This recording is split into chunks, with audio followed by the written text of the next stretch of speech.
नमस्कार। मैं डॉक्टर मनीषा चोरडिया, राजकीय स्नातकोत्तर महाविद्यालय प्रतापगढ़ में हिंदी की एसोसिएट प्रोफेसर और कार्यवाहक प्राचार्य हूँ। आज हम भाषा विज्ञान का सामान्य परिचय पढ़ेंगे। भाषा विज्ञान नाम में दो पदों का प्रयोग हुआ है, भाषा तथा विज्ञान। भाषा विज्ञान को समझने से पूर्व इन दोनों शब्दों से परिचित होना आवश्यक प्रतीत होता है। भाषा शब्द संस्कृत की भाष धातु से निष्पन्न हुआ है, जिसका अर्थ है व्यक्त वाक, वक्तायाम वाच। विज्ञान शब्द में वि उपसर्ग तथा ज्ञा धातु से ल्युट अन प्रत्यय लगाने पर बनता है। सामान्य रूप से भाषा का अर्थ है बोलचाल की भाषा या बोली, तथा विज्ञान का अर्थ है विशेष ज्ञान। किंतु भाषा विज्ञान शब्द में प्रयुक्त इन दोनों पदों का स्पष्ट और व्यापक अर्थ समझ लेने पर ही हम इस नाम की सारगर्भिता को समझ पाएंगे। अतः हम यहाँ इन दोनों पदों के विस्तृत अर्थ को स्पष्ट करने का प्रयास करेंगे। मानव एक सामाजिक प्राणी है। समाज में अपने भावों और विचारों को एक दूसरे तक पहुंचाने की आवश्यकता चिरकाल से अनुभव की जाती रही है।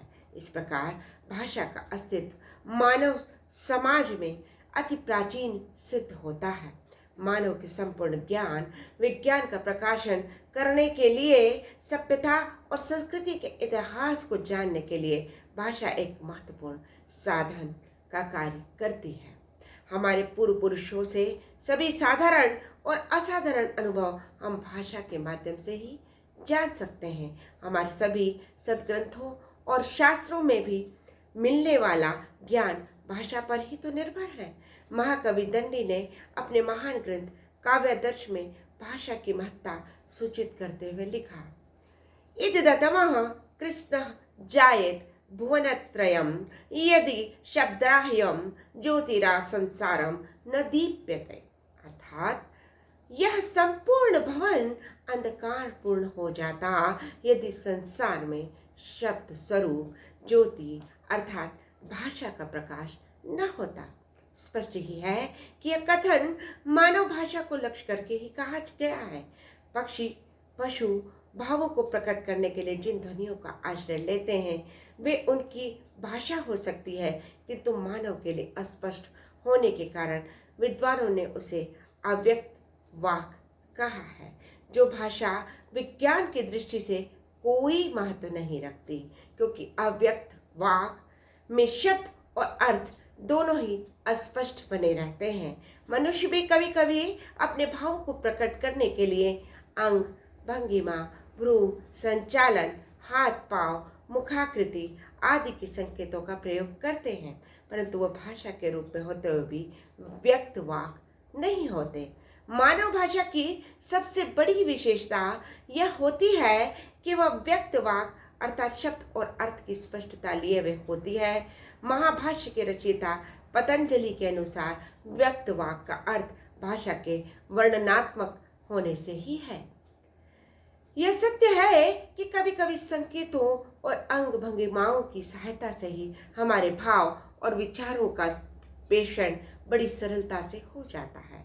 इस प्रकार वे चेष्टाएं भाषा के प्रति बन जाती हैं, किंतु मानव भावों को प्रकट करने का सबसे उपयुक्त साधन वो वर्णनात्मक भाषा है, जिससे व्यक्त वाक की संख्या प्रदान की जाती है। इसमें विभिन्न अर्थों को प्रकट करने के लिए कुछ निश्चित उच्चरित कथित ध्वनियों का आश्रय लिया जाता है। अतः भाषा हम उन शब्दों के समूह को कहते हैं जो विभिन्न अर्थों के संकेतों से संपन्न होती है, जिनके द्वारा हम अपने मनोभाव सरलता से दूसरों के प्रति प्रकट कर सकते हैं। इस प्रकार भाषा की परिभाषा करते हुए हम उसे मानव समाज में विचारों और भावों का आदान प्रदान करने के लिए अपनाए जाने वाला एक माध्यम कह सकते हैं, जो मानव के उच्चारण अवयवों से प्रयत्नपूर्वक निःसृत की गई ध्वनियों का सार्थक आधार लिए रहता है।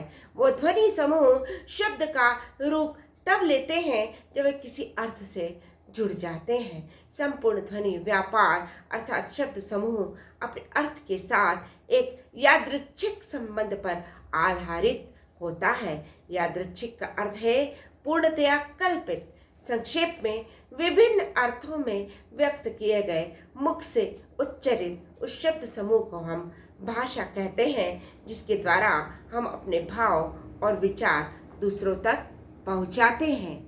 आज इतना ही। धन्यवाद।